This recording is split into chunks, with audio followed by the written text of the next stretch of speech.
अगर पति पत्नी का मन एक हो जाए, कल्पना करिएगा ना, कभी पति ने बोला कि चलो अभी अपन मंदिर चलते हैं, और वो तुरंत बोल हाँ अपन मंदिर चलते हैं।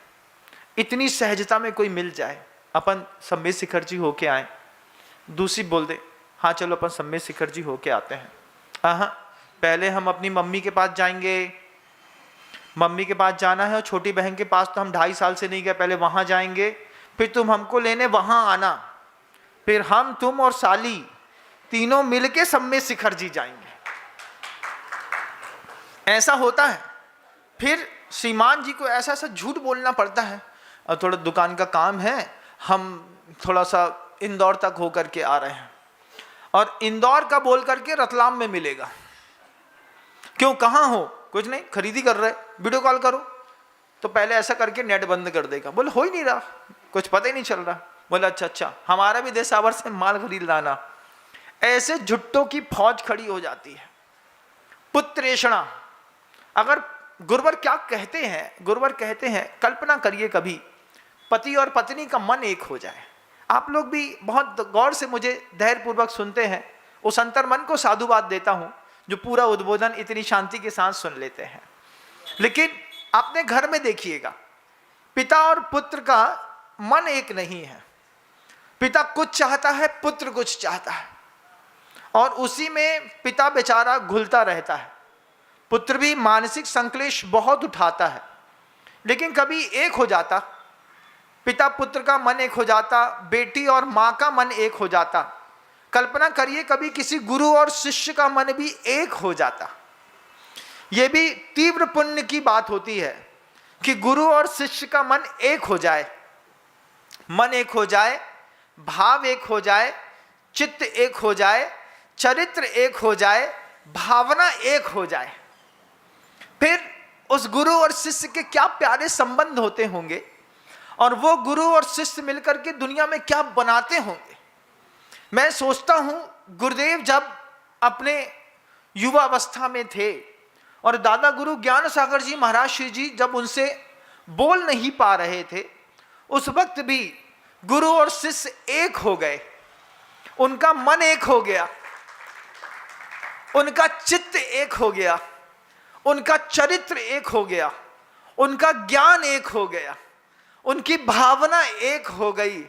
और युवावस्था में गुरुदेव ने अपने गुरुवर से कहा होगा, गुरुदेव आप तो, काल का नियम है, आप पधारो, लेकिन ये शासन की उन्नति आप जैसा चाहते हैं बिल्कुल वैसी होगी। और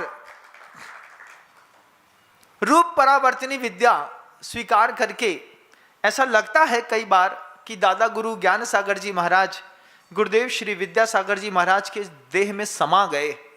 बोले ये देह तो छोड़नी पड़ेगी, लेकिन इस देह को छोड़ने से पहले अपना चित्र बना लूं, अपना चरित्र बना लूं, हम दोनों का मन एक हो जाए, हम दोनों के भाव एक हो जाए, हम दोनों का ज्ञान एक हो जाए। और वृद्धावस्था में बैठे बैठे दादा गुरु ज्ञान सागर जी महाराज जी ने वो कमाल किया बंधुओं। उन्होंने अपना चित्र और चरित्र एक कर लिया। फिर 45 साल तक गुरुदेव ने अपने सुयोग्यतम शिष्य को साथ में रख करके उनके साथ भी वही किया। उनका भी चित्र एक है। किसका? गुरुदेव श्री समय सागर जी महाराज जी और गुरुदेव विद्यासागर जी महाराज। भाव एक है, चित्र एक है, चरित्र एक है, मन एक है, एक ही तरीके की भावना है, एक ही तरीके का उद्देश्य है कि आगम की रक्षा, धर्मो रक्षति रक्षिता, उस धर्म की रक्षा करने के लिए फिर गुरुवर ने अपना पूरा डेटा ट्रांसफर किया। किसको? उसको जिससे बहुत कम संवाद हुआ। मैंने 25 साल में गुरुवर के साथ संग में रहा। मैंने देखा कि गुरुदेव और समय सागर जी महाराज जी के बीच में बहुत कम संवाद होता था। कितना संवाद होता था आप आश्चर्य मानेंगे। ईरिया पद समिति में जाते तो आंख उठा करके एक बार बोल देते आहार ठीक हुए, इतना सा संवाद। दूसरा संवाद कहाँ पे? जब कभी किसी ब्रह्मचारियों को पढ़ाना हो तो आचार्य श्री जी ऐसा बोल देते, इन लोगों को थोड़ा सा भक्ति पाठ सिखा दीजिएगा। इतना सा संवाद, कितना कितना न्यूनतम संवाद। इसके अलावा कभी मुनि दीक्षा देनी भी हुई तो भी उनको सबसे अंत में बुलाया। क्यों? क्योंकि वो उनके भाव को जानते हैं। एक दूसरे के भाव की बॉन्डिंग इतनी जबरदस्त है। दूसरे महाराज जी को बुलाते, फिर बाद में समय सागर जी महाराज जी को बुला करके बोल देते, इन लोगों के बारे में ऐसा सोचा है और आप सबका सहयोग मिलेगा तो ये कार्यक्रम बहुत अच्छे से हो जाएगा। जी गुरुदेव। इतना संवाद हुआ 25 सालों में, कोई विशेष संवाद नहीं। कहाँ जाना, कहाँ उठना, कहाँ बैठना, कहाँ चातुर्मास करना, किसको क्या बोलना, किसने क्या बोला, कभी कोई संवाद नहीं। सिर्फ इतने से संवाद में 45 साल का जीवन निकल गया बंधुओं, सोचिए आप। क्यों? क्योंकि गुरु और शिष्य का मन एक हो जाए। उसके बाद भावना, ज्ञान, चरित्र, चित्र सब एक हो जाता है। आचार्य श्री जी हम सबको समझाते हैं, हमेशा समझाए गुरुवन, बोले कल्पना करना बस ये 4 जोड़े दुनिया में अच्छे बन जाएं।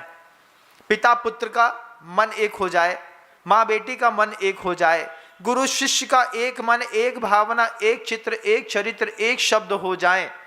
इसके अलावा आचार्य श्री जी कहते हैं पति पत्नी का दाम्पत्य भी एक हो जाए। इन चारों में जब जब विषमता बढ़ी है तब तब संसार में विशेष विशेष प्रकार के विप्लव हुए। कोर्ट में जितने भी केस हैं आप जा करके देखिएगा, डिवोर्स फाइल हुआ होगा, पिता पुत्र से नहीं पटी होगी, भाई भाई में नहीं पटी होगी। कारण इतना ही है, बस मन नहीं मिलता बाबा, मन नहीं मिलने के चक्कर में गड़बड़। जय जिनेंद्र, अगर आपको मेरी वीडियो अच्छी लगती है तो प्लीज़ मेरे चैनल को सब्सक्राइब करिए, लाइक करिए, शेयर करिए। इसी तरह से अपना प्यार मुझे देते रहिए।